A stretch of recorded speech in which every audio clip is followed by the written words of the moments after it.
오늘 마태복음 28장 18절로 20절을 본문으로 해서 예수님의 절대지상 명령, 이 같은 제목으로 함께 말씀의 은혜를 나누기 원합니다. 제목을 한번 크게 따라해 주시기 바랍니다. 예수님의 절대지상 명령, 예수님의 절대지상 명령. 사람이 죽기 전에 가족에게 꼭 필요한 말을 전하는 것을 유언이라고 합니다. 유언. 마태복음 28장 18절로 20절은 예수님의 유언과도 같은 말씀입니다. 이 세상을 떠나시기 전에, 승천하시기 전에 제자들에게 분부하신 말씀인데, 이것을 예수님의 절대지상 명령이라고 우리가 말합니다. 이 말씀을 한마디로 요약하면 선교입니다. 선교, 복음을 전하는 것입니다. 그런데 전도라고 할 때는 같은 문화권, 우리 한국 사람에게 복음을 전할 때는 전도라고 하고, 선교라고 할 때는 타문화권, 언어와 문화가 다른 타문화권의 복음을 전할 때는 선교라고 합니다. 그러니까 전도나 선교나 내용은 같습니다. 예수 그리스도가 구세주심을 전하는 것입니다. 선교는 하나님이 가장 기뻐하시는 일입니다. 선교는 하나님께 받은 그 많은 은혜와 사랑에 대한 모든 것에 감사하여 그 사랑의 빚을 갚는 최선의 유일의 방법이요 길인 것입니다. 하나님이 우리를 너무너무 사랑하셨어요. 죄 가운데 죽어간 우리를 택하여 구원하여 주셔서 하나님 자녀를 삼아주시니 얼마나 감사한지. 나 같은 죄인이 구원받은 내는 첫째도 감사해요, 둘째도 감사해요, 마지막도 감사합니다. 내 뭐 주님께 드리니까 우리 주님 그 빚을 갚는 길이 뭐냐? 선교하는 것입니다. 선교는 모든 믿는 사람들의 사명이요 교회의 존재 목적입니다. 선교하는 교회는 부흥합니다. 선교하는 나라는 하나님께서 복을 줘서 부강한 나라가 됩니다. 유럽의 모든 나라가 선교했을 때 유럽이 부강한 나라가 되었지만은 선교의 불이 꺼지고 그 선교의 열정이 미국으로 옮겨갔을 때 미국이 세계 최대 부강한 나라로 복을 받았습니다. 그 복음을 받은 우리 대한민국이 열심히 복음을 전하니까 지금 세계 10대 강대국으로 하나님이 세워주신 것입니다. 그러므로 우리는 복음을 전해야 됩니다. 때를 얻든지 못 얻든지 복음을 전해야 되는 것입니다. 선교는 교회의 존재 목적이요 우리의 삶의 가장 귀한 주님의 뜻을 이루는 길인 것입니다. 그런데 이 선교를, 복음을 전하는 일을 내 힘으로 감당할 수가 없어요. 주님이 도와주셔야 됩니다. 예수님의 권세가 임할 때 예수님의 권세로 선교할 수가 있습니다. 마태복음 28장 18절입니다. 예수께서 나와 말씀하여 이르시되 하늘과 땅의 모든 권세를 내게 주셨으니, 예수 그리스도는 하늘과 땅의 모든 권세를 갖고 계신 전능하신 위대한 하나님이십니다. 하나님께서 우리를 너무나 사랑하셔서 독생자 예수님을 육신의 몸을 입고 이 땅에 오게 하셔서 십자가 달려 피 흘려 죽게 하십니다. 예수님이 모든 인류의 죄를 다 짊어지시고, 과거의 죄, 현재의 죄, 미래의 죄를 다 짊어지시고 십자가에서 피 흘려 돌아가셨습니다.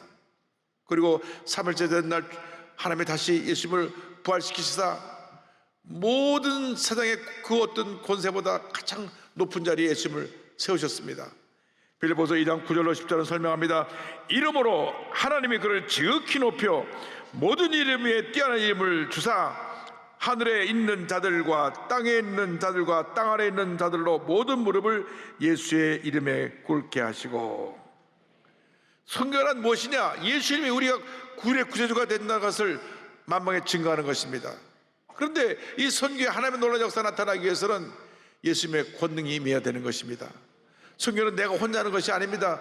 우리의 힘은 항상 한계가 있고 부족합니다. 주님이 도와주셔야 됩니다. 주님의 권세가 임할 때 우리는 복음을 전하며, 주님의 권세로 우리가 복음을 전할 때 귀신이 쫓겨나가고 병이 고침받고 문제가 해결되는 놀라운 은혜가 임하게 되는 것입니다. 선교는 예수님의 권세를 힘입어서 예수님 제1주의 선교가 되어야 됩니다. 우리가 복음을 전했다 우리의 이름을 자랑하는 것이 아니라 예수님만이 홀로 영광 받으시고 하나님의 은혜가 우리에게 임해야 되는 것입니다. 그런데 이 선교를 우리가 하려면 주님의 영신 성령이 임해야 됩니다. 성령 충만 받아야 됩니다. 날마다 성령의 도우심을 받아서 힘껏 복음을 전하는 주님의 일꾼들이 되기를 바랍니다. 안디옥교가 최초로 선교사를 파송할 때 성령의 음성을 듣고 파송합니다. 사도행전 13장 2절 3절입니다.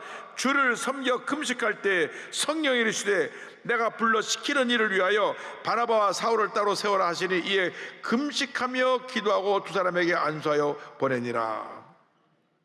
성령께서 직접 이 안디옥 교회에 명하셨습니다. 내가 불러 사람을 세워서 그들을 시킨 사람을 선교사로 내보내라. 그래서 그 5명의 지도자 가운데 가장 그 교회 중요한 사명을 감당하고 있던 바나바와 바울을 세워서 첫 번째 선교사로 파송을 합니다.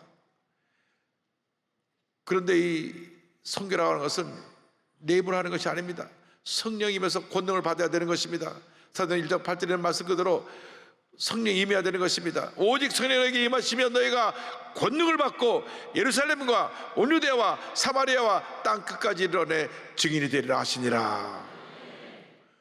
우리가 예수님의 권세를 갖고 나가서 복음을 전할 때 하나님의 은혜가 임하게 되는데, 오늘 성령은 나가서 복음을 전하는데 그냥 예수 믿기만 하는 것이 아니라 예수 믿을 뿐 아니라 모든 민족을 제자로 만들어라. 제자로 만들어라.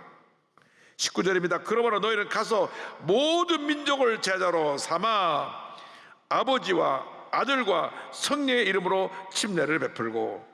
오늘날 교회 신자는 많은데, 교인은 많은데 제자는 참 찾기가 어렵다 그럽니다. 여러분, 제자가 무엇입니까? 스승의 닮은 꼴이 제자입니다. 스승의 가르침을 그대로 지켜 행하고 스승님의 좋은 점을 본받아서 그대로 살기를 원하는 사람들이 제자인데, 우리의 스승은 누구입니까? 예수 그리스도입니다. 우리가 예수님을 닮아서 예수님처럼 생각하고 예수님처럼 말하고 예수님처럼 행해야 되는데, 예수 믿고 나서도 달라지지 않았어요. 나가서 걸표하면 막 욕하고 주먹으로 휘두르고 싸우고 자기 성격을 다스리지 못해서 욱해갖고 들러엎고. 이것은 우리가 아직 초보적인 신앙에서 벗어나지 못하는 것을 말씀하고 있습니다. 여러분, 신앙은 그 삶에 주님의 은혜가 임하는 것입니다. 인격적인 변화가 다가와야 되는 것입니다. 강한 성격이 온유한 성격으로 변화가 되고, 걸핏하면 욕하고 싸우던 사람이 온유한 사람이 되어 착한 사람이 되어 좋은 말만 하고 선한 말만 하고 남을 살리는 말만 하는 사람으로 변화되는 것, 이것이 바로 제자입니다. 제자. 내가 과연 제자의 삶을 살고 있는가, 우리는 늘 자신을 살펴봐야 되는 것입니다. 참된 제자는 말씀 충만, 성령 충만으로 이루어지게 되는 것입니다. 성경에 제자로서 살아가는 모든 길의 그 방법을, 어떻게 살아야 될 것을 자세히 가르쳐주고 있습니다. 말씀으로 충만함 받고 성령으로 충만 받을 때 우리는 예수님의 제자의 삶을 살아갈 수가 있습니다. 왜냐하면 이 말씀은 창세기 1장 1절부터 계시록 20장 끝까지 우리 구세주 예수 그리스도에 대해서 증거하고 있기 때문에 말씀으로 충만하면 예수님의 제자의 삶을 살아갈 수 있게 되는 것입니다. 또한 이 말씀은 성령의 감동으로 쓰여진 것인데, 성령은 예수님의 영이기 때문에 성령의 충만을 받으면 우리는 당연히 예수님의 영으로 충만해서 예수님의 모습이 우리 삶 가운데 나타나게 되는 것입니다. 예수님의 제자들이 3년만 동안이나 예수님을 따라다니면서 말씀을 들었습니다. 얼마나 말씀을 듣고 또 듣고 또 들었는지, 예수님께서 승천하시고 난 후에 한 20년쯤 지나서 신약성경 마가복음이 제일 먼저 쓰여집니다. 예수님 계실 때 따라다니면서 성경을 기록한 사람들이 아닙니다. 그때 기록을 하지 않았어요. 듣기만 하고 있었어요. 다 외웠던 말씀들이, 예수님이 곧 재림하실 줄 알았는데 다시 오시지 않으니까 그럼 언제 오실지 모르니 살아나서 우리 남아있는 사람들 후손들을 위해서 예수님에 대한 기록을 적자. 그래서 성경이 만들어집니다.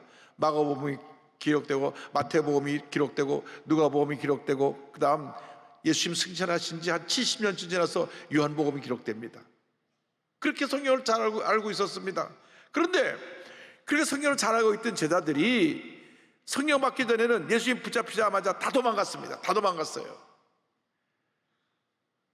마가라고 하는 제자는 혼입을 둘러싸고 있다가 속옷도 안 입고 있었나 봐요.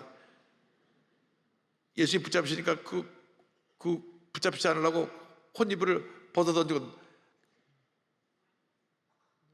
벗은 몸으로 도망갔다고 성경에 기록되어 있습니다. 우리가 웃지만 그만큼 우리도 예수님 믿어가면서 주님의 그 은혜에 감사하지 못하고 내게 어려움 당할 때는 고개를 돌리는 제자들과 같은 그런 삶을 살고 있는지 모릅니다. 다 도망갔어요. 예수님의 제자 수자 베드로라고 하는 사람은 3번이나 예수를 모른다고 부인하는데 3번째 가서는 저주하고 맹세하며 예수를 모른다 그럽니다. 부활하신 예수를 만나고 나서도 그들이 성령 받지 못하는 그 상태로 있을 때는 우리가 희망이 없어, 옛날처럼 고기나 다시 잡으러 가지, 다시 어부가 돼갖고 저 갈릴리까지 올라가서 그물을 던졌는데 예수님 없이 그물을 던져봐야 그물이 잡힙니까? 그런데 그들이 성령 받고 나서 복음의 증인으로 변화됐습니다. 베드로가 설교할 때 하루 3,000명이 회개하고 돌아왔습니다. 그래서 마태복음 28장의 말씀은 사도행전 2장의 성령 강림의 역사로 그 꽃이 피고 열매가 맺게 되는 것입니다. 여러분 반드시 성령 충만을 받아야 됩니다. 왜 여도순목교회가 이렇게 짧은 기간에 폭발적인 성장을 하고 세계 최대 교회가 되었느냐? 그것이 바로 성령 충만의 역사입니다. 성령이 임하니까 권능을 받고 복음의 증인이 되어서 우리가 만난 사람마다 복음을 전했습니다. 예수 믿으세요, 예수 믿으세요. 저들 주님께로 인도해 왔습니다. 그래서 오늘날 이렇게 교회가 폭발적으로 부흥하고, 지난주에 우리 경무 담당 목사님이 와서 보고를 하는데 작년 주일 평균 출석하고 올해 평균 출석하고 대조해 보니까 주일 우리 대예배 나오는 분만 5,000명이 늘었다는 겁니다. 할렐루야. 우리가 성령 충만해서 나와서 복음을 전하니까 매달 새신자가 한 1,000명씩 오고, 그래서 주일날 이렇게 와서 정착하게 된 분이 한 5,000명이 늘어나고, 오늘 은혜입니다. 하나님께서 우리 교회에 막 성령을 부어주고 계신 것입니다. 그런데 우리가 예수 믿는 것도 중요하지만 그 다음 단계로 올라가야 됩니다. 제자의 삶을 살아야 됩니다. 제자, 예수님처럼 살아가는 것이 제자입니다. 어떻게 제자가 될 수 있습니까? 마태복음 28장 20절에 내가 너에게 분반 모든 것을 가르쳐 지키게 하라. 말씀을 지켜 행할 때 우리는 제자의 삶을 살아갈 수 있게 되는 것입니다. 말씀대로 살아갈 때 복이 많은 것입니다. 시편 1편 1절로 2절은 말씀합니다. 복 있는 사람은 누가 복 있는 사람이냐? 악인의 꾀를 따르지 아니하며 죄인의 길에 서지 아니하며 오만한 자들의 자리에 앉지 아니하고 오직 여호와 야훼의 율법을 즐거워하여 그 율법을 주야로 묵상하는도다. 여러분, 성령으로 말씀으로 충만해서 복 있는 사람의 삶을 살길 바랍니다. 늘 말씀에 자신의 모습을 비춰보아서 하나님 앞에서 잘못된 모습을 바로잡아야 됩니다. 부끄러운 모습을 바로잡아야 됩니다. 그래서 이상 살아가면서 주님을 기쁘시게 하는 주님의 자녀들이 되어야 할 것입니다. 언제 어디서 무엇을 하든지 그것에서 주님의 영광이 나타나기를 원합니다. 그러기 하기 위해서는 우리는 예수님과 동행하는 삶을 살아야 됩니다. 주님께서 약속하셨습니다. 내가 너에게 분반 모든 것을 가르쳐 지키게 하라. 볼지어다 내가 세상 끝날까지 너희와 항상 함께 있으리라. 주님이 우리와 함께 하십니다. 함께 하시는 주님과 동행하여서 위대한 역사를 이루시길 바랍니다.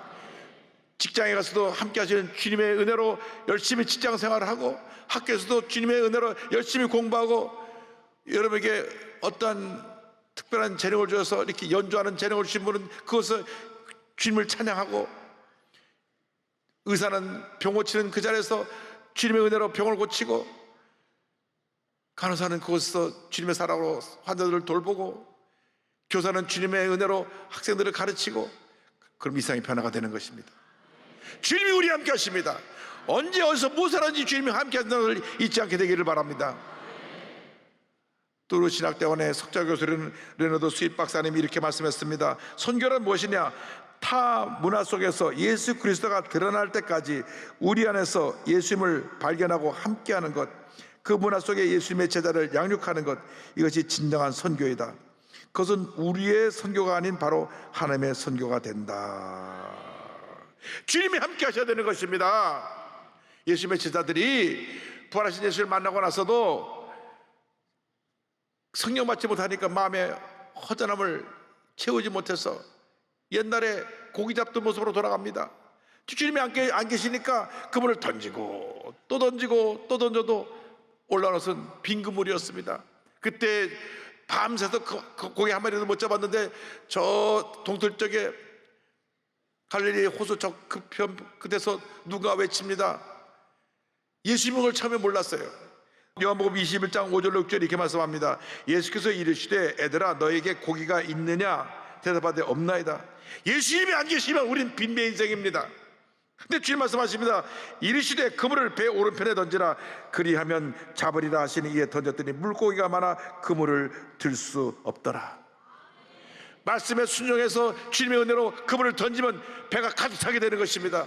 여러분 인생을 살면서 빈배 인생으로 살지 말고 주님의 은혜로 충만한 가득한 배 인생을 살아가기를 주님으로 축원합니다.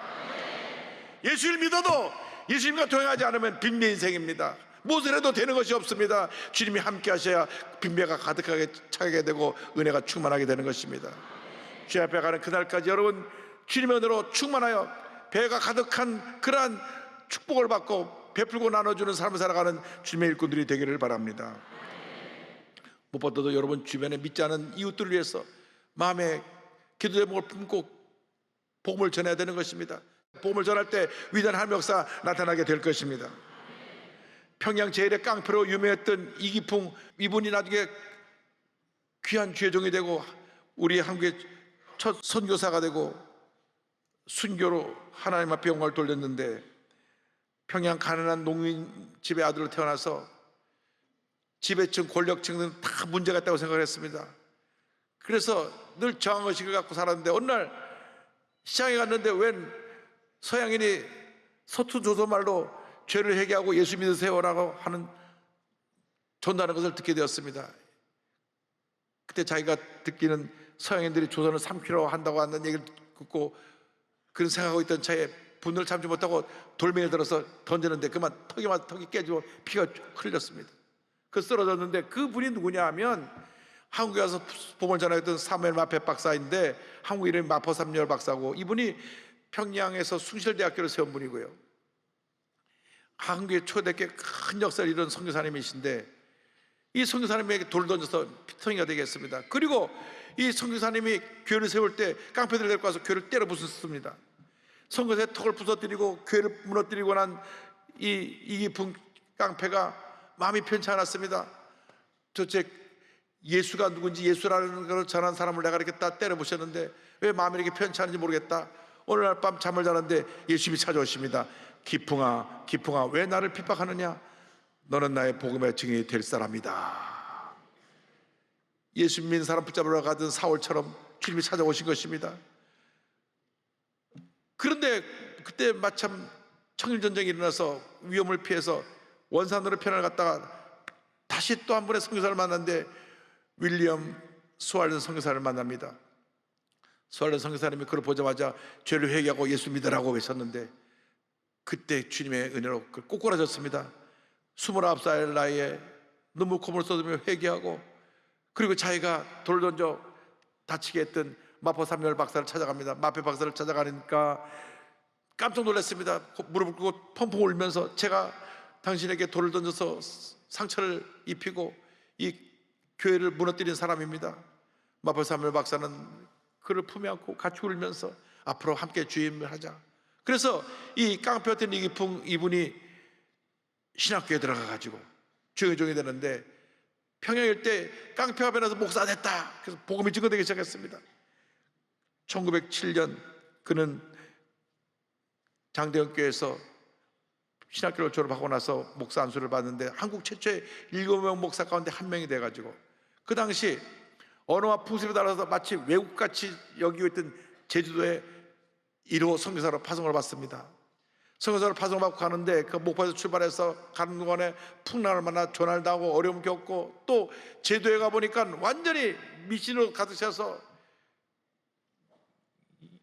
이상한 서양 돌을 전한다고 돌을 던지고 핍박을 하고 말할 수 없는 고난을 당했습니다. 그 당시 제주도에 사람들이 미신을 많이 섬겼는데 뱀 귀신을 섬겼습니다. 구렁이 귀신을 섬겼습니다. 많은 사람들이. 저희 할아버님이 1950년도에 그곳에 가서 복음을 전하고 교회를 설 때 보니까 해녀들이 집집마다 구렁이 귀신을 신을 섬기는데 물질하러 가기 전에 그 안방에다 음식을 차려놓으면 구렁이가 내려와서 그걸 먹고, 밤에 들어와서 또 그걸 젖히고 또 음식을 차려놓고, 그게 해녀들이 이렇게 다 이렇게 구렁이 신을 섬기는 그러한 곳이었는데, 가서 예수의 복음을 전하니까 막 돌을 던지고 뭐 피통이가 되는데, 그 어딜 가서도 병자를 치료하고 주의 복음을 전하자 복음이 제주 전역에 전파되어서 13년 동안 제주에 30여 개의 교회를 세우고 복음의 기초를 놓았습니다. 할렐루야. 일제강점기 신사참배를 반대하고 끝까지 믿음 지키다가 감옥에 끌려가 고문당하고 1942년에 그는 마침내 순교합니다. 그런데 그의 딸에게 이사레라고 하는 권사님에게 남겼던 말씀이 있습니다. 사레야, 첫째, 내 친구가 아주 슬프고 고통을 당할 때 즉시 그 친구의 슬픔과 고통을 내 슬픔으로 바꾸어 생각하고 즉시 그 친구를 도와주고 위로해주는 관용의 사람이 되어야 한다. 두 번째, 어떤 어려움이 닥쳐와도 잘 참되 10번, 20번 혹은 50번이 아니고 100번이라도 참고 견디는 것을 간단하게 100번이라도 견디는 인내이라고 한다. 인내의 사람이 되어야 한다. 세 번째, 언제나 다른 사람을 너보다 낮게 여기고 내 친구를 항상 칭찬해주는 마음을 가질 때 겸손한 사람이라고 인정을 받게 된다. 할렐루야. 깡패였던 목사님이 이렇게 귀한 교훈을 가정에 남겨놓아서 그 딸이 이 내용을 다 기록해 놓았습니다. 여러분, 우리 잠시 잠깐 아침 한 개처럼 지나가는 인생을 사는데 예수 잘 믿고 제자 삶을 살다가 장차 주님 앞에 설 때 큰 상급 받는 주님의 귀한 인권들이 다 되시기를 주님으로 축원합니다. 축원합니다. 축원합니다. 우리 믿음의 고백으로 찬양합니다. 우리가 지금은 나그네 되어도 화려한 천국에 머자라 하리니 이 세상 있을 때 주 예수 위하여 끝까지 힘써 일하세. 주 내게 부탁하신 일 천사도 흠모하겠네. 화목해 하라신 구주의 말씀을 온 세상 널리 전하세.